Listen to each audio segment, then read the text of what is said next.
So I'm a big fan of Peter Mckinnon, and I really liked his video on how to make a anything float, but he used a camera, so I thought, why don't I give it a shot? Now, I found it was actually a little hard because I'm using a tripod. It's hard to get my other hand across and get the camera out of shot, and it really just became a whole hassle. So I was like, how can I get this to work?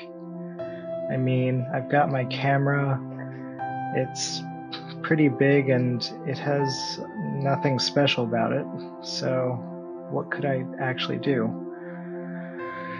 So I looked at the lens and I noticed something. I saw how that light I had reflects perfectly in the lens.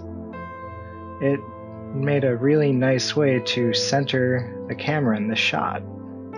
When the circles align, you're able to get it, but when you get the camera to perfectly center on those lights, you'll find something cool.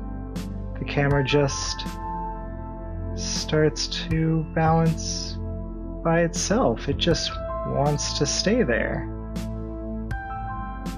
So it's impressive because the camera just wants to not be touching the ground. So you take your photo and you're like, wow, this is great. But of course, I use strings, so they would be right on top, right here, right? Or there's something on the bottom. Well, think about it. You've got this camera that just doesn't want to come down. But let's look at this a little bit. You can see it's floating, of course, but